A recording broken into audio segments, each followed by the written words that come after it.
Hello, I'm Faulkner and welcome to my guide to big damage in Occult Crescent. This guide is going to go over how to pre-pull buff stack with various phantom jobs so you can get openers that look like this for critical engagements on the island. I'll cover some easy ways to do this that everyone can include, and then go in depth on the more complex pre-pull setup. If you're already comfortable with Occult Crescent and the way things work on the island, you can skip ahead to the timestamp to see the full setup I used for the openers at the beginning of this video. Before we start, I'm just going to say I won't talk much about Phantom Samurai because Zeninage is straightforward and obviously does a lot of damage, and I wanted to demonstrate ways to do damage without needing coffers. Though you could use this guide to enhance how much damage that ability does as well.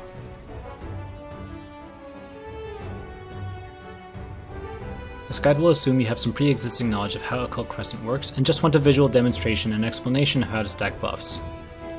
You should also have these phantom jobs maxed or at least have their damage buff ability accessible.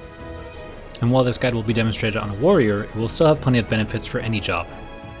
Some of these strats will require taking a fair bit of damage, but don't feel intimidated.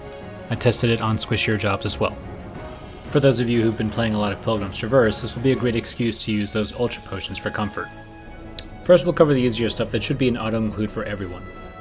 Phantom, Bard, Thief, and Ranger all have simple buffs you can cast and keep while playing as another phantom job. I recommend practicing casting these effects back to back before attempting to do so at a CE, as the UI can be a little tricky to get used to navigating so quickly.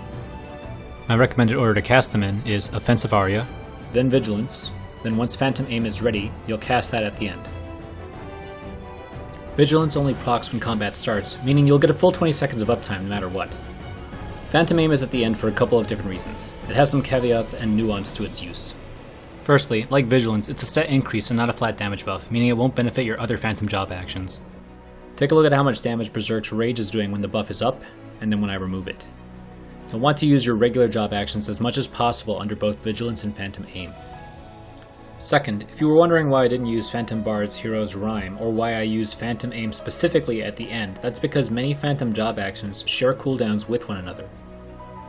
Shoutouts to Hazyl Buoyzyl of Seraph for this chart I got from the ABBA Field Operations Discord that highlights a bunch of the shared actions across phantom jobs. There will be a link in the description if you'd like to keep studying it. If you don't have many other phantom jobs, or if the phantom job you're leveling doesn't have a damaging ability that overlaps like this, then you have nothing to worry about. There are zero problems using this while leveling Phantom Chemist, for example, but you'll want to be careful about this if you're leveling Phantom Berserker, as it shares a cooldown with Deadly Blow. Now we'll talk about the one that requires the most setup, Phantom Geomancer. Because Battle Bell is a flat damage buff, it will impact phantom job actions. I'll demonstrate this with the full pre-pull setup, including the other three buffs, but you can use it on its own in the same way. Keep in mind that if someone on the island decides to try to be helpful, you may lose your stacks, so try to find somewhere off to the side of a CE to be a little discreet. First, gauge how much time you need to kill a single mob on the island. At lower mastery, and without many of the Arcanaut armor pieces, for tank jobs it could take over a minute. Especially since you want to save your burst for the start of a CE, but you should be able to comfortably weaken the mob while building resources. You'll want to hit Battle Bell around 35 to 40 seconds before the CE starts. Then continue DPSing the enemy until they're at about 5 to 10%, within kill range of your last move. At around the 11-second mark, you'll want to wait for the last auto to connect with you to refresh Battle Bell. Then kill the mob and run to the CE. Combat takes a few seconds to drop and allow you to swap phantom jobs. You'll have just enough time to swap to Bard or Thief and use their buff before the wall goes up. Remember, if you're doing my full pre-pull, use Battle Aria first as it has a 5-second cooldown shared with Phantom Aim. Swap to Ranger as soon as you're able, cast Aim at the last moment, then your phantom job of choice. I like to run with Gladiator, but you could also just take Phantom Samurai if you just want to do easy damage. How much extra damage is it for all this work? Well, without buffs, my Primal Ruination is hitting for about 84k. But with buffs? At 268,000, I'm doing over 3 times more damage.